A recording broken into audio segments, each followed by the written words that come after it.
Right. So here's the dichotomy for those of you who are still watching, listening to us. Here's this huge desire to be touched, right? Like, I so want it.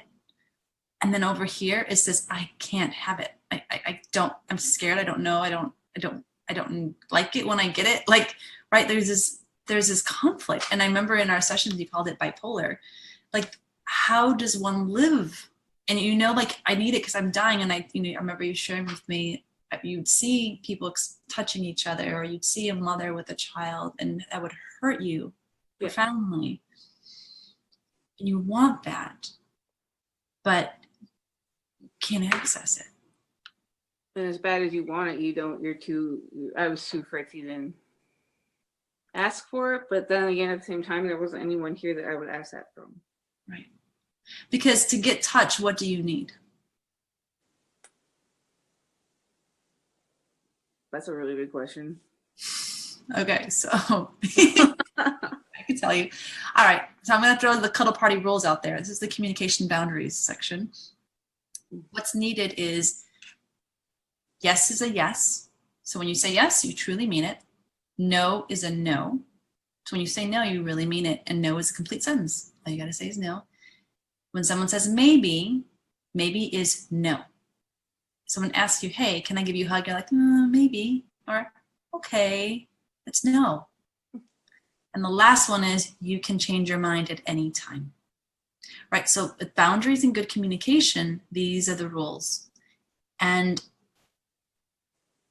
this allows for safety in a relationship. You need to feel safe.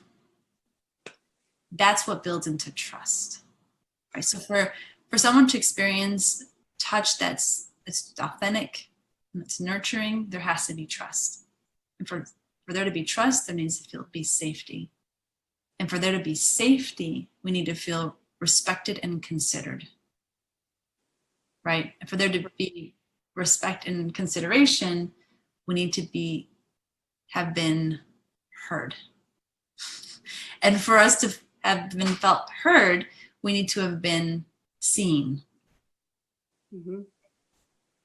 And it's any of that, and this happens so quickly, we don't even think about it in most relationships. But for you, I'm assuming, ZK, that it's been broken all along the way, and that for each relationship you're in, each person's in a different place, but you need to behave as if you are fully in a fully trusting relationship. Yep. Yep. And being that's what I meant by acting. I think I mentioned before, like, oh yeah, you would ask me what would have happened if none of our time together had happened or something, and I said it just would have been another year of acting. That's very sad. And it's still, I want to be the kind of spin it positive. You're coping, and while coping can be seen as, it should be a temporary thing. For you, it's been a lifelong thing of coping, because it's so difficult. I'm putting words in your mouth, but it's been difficult to access those boundaries and communication skills. Because if you tell somebody no, what happens to most people? Offended. What's that? They get offended. They get offended. They pull away. They take it personally. We're not a culture where we understand what no means. And you learn that, and children learn that really fast. So why is it that children, for example, they fib, right? They lie. Kids lie all the time because they want to please us. Because they've learned early on they cannot say no. Yep. And basically, you've grown up with that, and you still do that. And but it's not meant to be harmful. It's meant for your survival. Mm-hmm. And now you're in a new place. It's like I took you, I spinned you, I brainwashed you, as some of your friends will say, like, she brainwashed you. She did these things to your brain and then sent you back home. And now you're a leader of a cult. Yes, I've always wanted to have my own cult. People told me to go to church. I am and I tell my clients I'm a drug dealer too. So not only am I a cult leader, I'm a drug dealer. Whoa. I meddle in the drugs of oxytocin and dopamine and serotonin. Anyway, just so we all know, and not literal drugs, like the good drugs, the stuff that our body, that God created, right? That makes us feel good. So now we're at this new junction here where it's like you go back home and you start realizing, I don't need to cope anymore. I can actually choose my life. I can choose, and here for people that are watching this, that, gosh, that you may not understand this. CK's been saying yes her whole life. And to start to say, and here's another thing, how many of you out there watching are okay if somebody just comes up to you and grabs you, touches you, kisses you? How many of us would be okay with that? I can't think of a lot of people, if they knew that wasn't their choice, right? None of us would like it. And that's what you've lived for most of your life. When you were a child, you could have a temper tantrum. You could fall on the floor and start kicking and screaming. That's allowed, right? You could be defiant as a child and still be like, okay, so problem. But as an adult, you don't get to kick and scream anymore. You don't get to, lie on the floor and I'm guessing as a child you did something like that, maybe not. But at some point you learned, okay, you can't do that anymore. Right. And you just cope. And you cope with people touching you. And then the dichotomy is that you tell people, I really want touch, but I cannot do it. I cannot have it. Like, because it's just, yeah. But it's not funny when I get tense and try and get away. Like, I don't get why that's funny to people.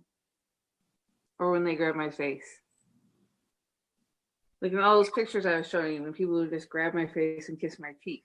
That's even my closest best friend. He now knows not to do that. But like, I don't get like the physical reaction that I'm pretty aware that I exuded even before meeting you.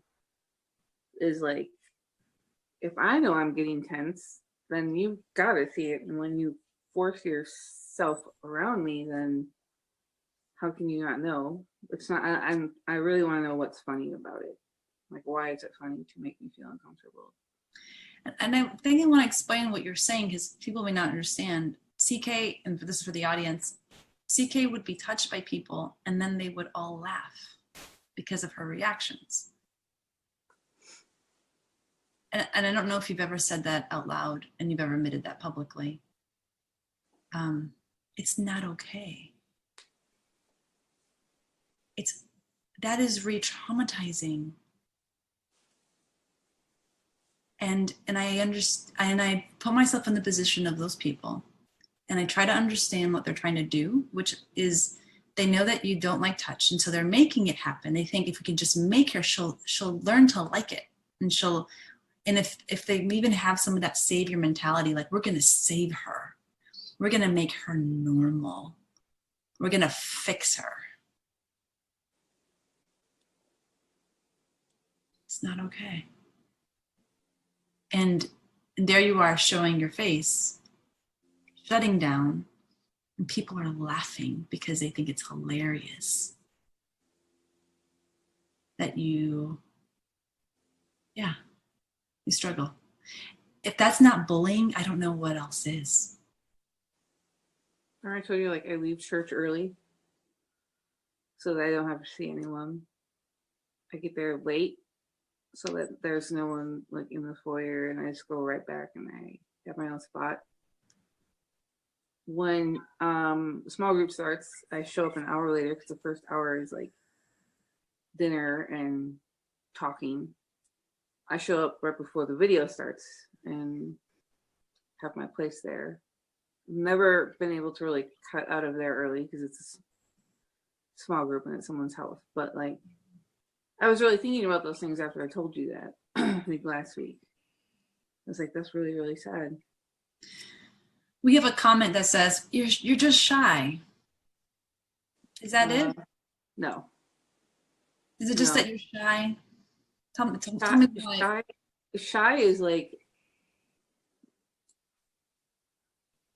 shy is what I was labeled when I was younger, because obviously you're a kid and you can't really express why you don't like being where you are. Social. Yeah, like but even when I was labeled shy, I thrived in the situations I was in. So no, I wouldn't say shy as an adult. That's not even close to what this is, actually. So I see you as being very, like, you like people and you go out and you seem like you don't mind crowds. I mean, you're in an industry that would have lots of crowds around you Yeah. and people around you. I don't know. I mean, you're the first person ever that would be able to tell me if I was shy or not, considering what I was there for. But I don't think I was shy in front of you. Yeah. Yeah. So I just wanted to, yeah, that was a comment that came up. Thank you for addressing that, because I think people may just think that's what it is.